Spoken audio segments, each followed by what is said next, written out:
I understand you've been trying today, sir, to get other leaders in the hemisphere to agree on a joint statement of condemnation of Noriega, and I wondered if you could give us a progress report on that diplomatic effort, sir. Well, one, I have not, by joint statement, encouraged a joint statement in which the United States would participate.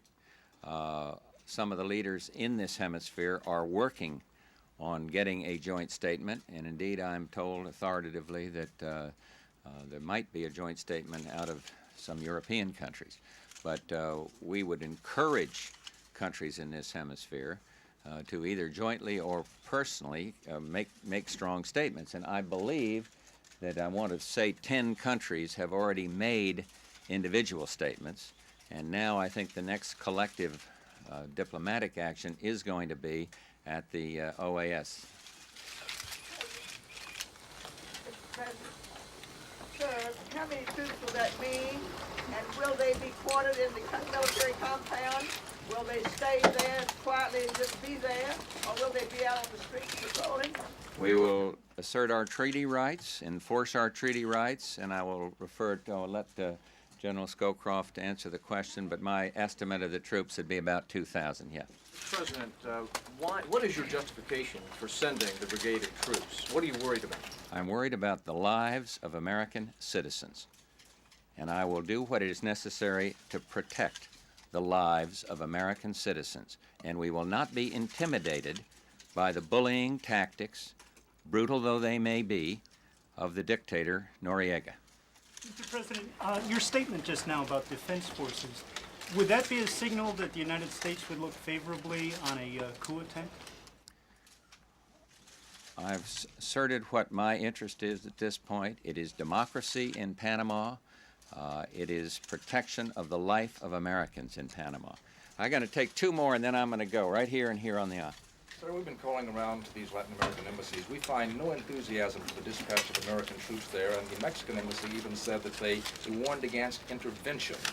Are you disappointed with the reaction you're getting from Latin America? We've had good reaction from the Latin Americans. I haven't talked to them on that particular point, but we have had very good reaction from them, and I have been impressed with what the role of several of the Latin American leaders. I think for the first time there is a total understanding on their part of the threat to democracy from the stealing of this election, or threat to democracy in the hemisphere from totalitarianism, and it's brought home by this theft of the election.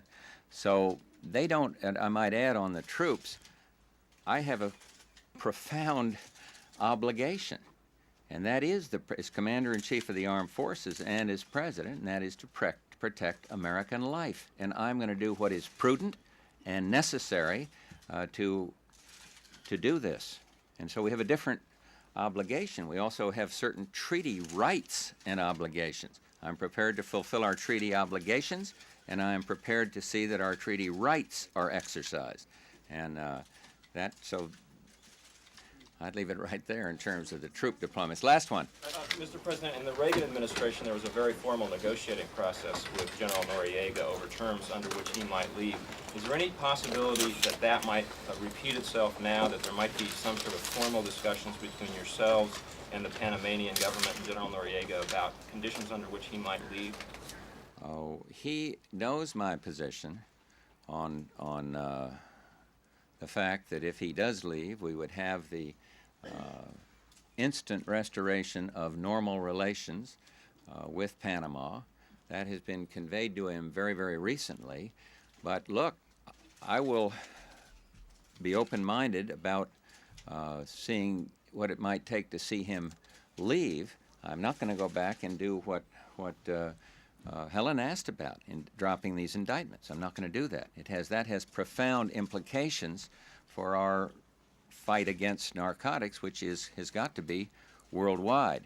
But if there's something short of that, the door is open to understand what it is that would be required. But I don't think the Panamanian people should be asked to compromise in terms of their election, which was won 3-1 by those opposed to Noriega. So there'd be certain things, other non-negotiable things, but I don't think that's that's between Noriega and the Panamanian people. Thank you all very much, and Brent will take the remaining questions. How is Andera? Is he in the hospital? He was out, and then I think he's back in, but now I don't know whether he's gotten out later on or not. Is Noriega capable of taking hostages, sir?